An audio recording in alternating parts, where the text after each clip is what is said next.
পয়সা নে। কি ব্যাপার, ডে খুলছেন যে? আর খেলা দেখাবেন না? না, আমি আর খেলা দেখাবো না, আমার এখানে শেষ। স্কুল ছুটি হয়ে গেছে, আমার মেয়েকে আনতে যেতে হবে। কোন স্কুলে পড়ে আপনার মেয়ে? আমার মেয়ে গ্রিন ভিউ ইনস্টিটিউটে পড়ে। আরে বাহ, এ তো খুব দারুণ ব্যাপার। আমার মেয়েও তো ওই স্কুলে পড়ে, কিন্তু ওই স্কুলে তো অনেক খরচা, আমরা চালাতেই তো হিমশিম খেয়ে যায়। কিন্তু আপনি এত খরচা বহন করেন কিভাবে? এই যে একটু আগে দেখলেন না, মানুষকে নিচে হাসিয়ে যে উপার্জনটুকু হয় ওতেই খেয়ে না খেয়ে আমার মেয়ের স্কুলের ফিসটা। অত কষ্ট করে আপনার মেয়েকে ভালো স্কুলে ভর্তি করার কি দরকার ছিল? একটা সরকারি স্কুলে পড়ালেও তো পারতেন। মেয়েটাই আমার কলিজার টুকরা, ও ছাড়া আমার জীবনে আর কেউ নেই। তাই আমার জীবনের একটাই স্বপ্ন, আমার মেয়েকে উচ্চ শিক্ষায় শিক্ষিত করে মানুষের মতন মানুষ করে তুলবো। এই তো মা, এই তো মা, আমি চলে এসেছি। এই চলো চলো চলো চলো। আব্বু, আমার মা বাবা কত তাড়াতাড়ি চলে আসে, তোমার আসতে এত লেট হয় কেন? আরে শোনো মা, আমার এই কান হচ্ছে, আর লেট হবে না। এই চলো চলো। তুমি প্রতিদিন শুধু একই কথাই বলো। কি করবো বলো মধু, কাজে থাকি তো লেট হয়ে যায়। এবার থেকে আমি চেষ্টা করবো খুব তাড়াতাড়ি আসা। এই চলো, আর একবার লাও মা, আর একবার। না, আমি খাবো না। এইভাবে না খাওয়াতে গেলে তুমি অসুস্থ হয়ে পড়বা যে মা। এই একবার লাও মা। তোমাকে একটা কথা জিজ্ঞেস করবো? না মা, যত কথা সব সকালে বলবা, অনেক রাত হয়ে গেছে, এখন চুপটি করে শুয়ে পড়া তো। না আব্বা, আজ তোমাকে বলতেই হবে, নাহলে কিন্তু আমি ঘুমাবো না। বলো না আব্বা, আমার মা কোথায়? ওসব শুনে কি হবে, অনেক রাত হয়ে গেছে, ঘুমাও। না, আমি ঘুমাবো না। তুমি আমার এত যত্ন করো, তুমি আমাকে খাইয়ে দাও, পরিয়ে দাও, কিন্তু আব্বা, আমার মা আছে, আমার মা কোথায় আছে? তোর মায়ের কথা তোর সামনে বলি কিভাবে বল? তুই যখন এত করে জেদ করছিস, তাহলে শোন, তোর বয়স যখন 7 মাস, এই ভাঙা মোবাইল ও হাঁসের পালক ও টাকার বিনিময়ে পাবে।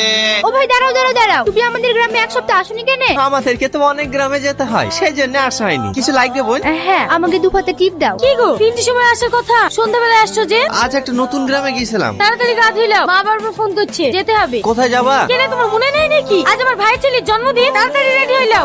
রেডি হতে তো বলছো, আজ তো তেমন বেচে কিনা হয়নি। কিলি যাবো? আমি ওসব কিছু জানি না। আমি আজ 1 সপ্তাহ আগে বলেছি আংটি নিতে হবে, আংটি নিতে হবে। আংটি করে নিয়ে যাবো গো? আমি যদি 1 মাস ফেরি করি, তাও তো আমি আংটিটা গুজাতে পারবো না। আমি জানি তো, তোমার কোনো কাজে বরুদ নাই। আজ পর্যন্ত একটা ভালো শাড়ি পাইনি, ভালো খেতে পাইনি, ভালো পড়তে পাইনি, কিচ্ছু পাইনি। যদি বলে একটা ভালো রেস্টুরেন্টে যাবো, তাও পারিনি। সব পূরণ করতে যদি নাই পারো, তাহলে বিয়ে করেছিলে কিসের লেগে? তুমি সবকিছু জেনে শুনে তো আমাকে বিয়ে করেছো, তাহলে আজ তুমি এরকম কথা বলছো কেন? জানতাম, কিন্তু সেটা ছিল আমার ভুল ধারণা। আসলে তুমি একটা কাপুরুষ।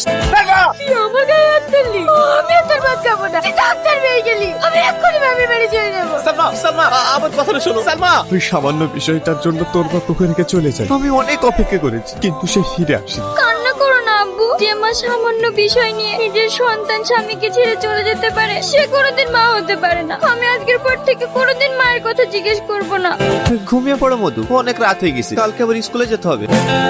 এই তো আমার মধ্যে চলে এসেছি, হাসো হাসো। এই নাও, তোমার জন্য ক্যাডবেরি নিয়ে এসেছি। আচ্ছা আন্টি, আপনি প্রতিদিন আমার জন্য ক্যাডবেরি নিয়ে আসেন কেন? তুমি আমার মেয়ের মতো। তাই কেন? আপনার ছেলে মেয়েকে ভালোবাসেন না?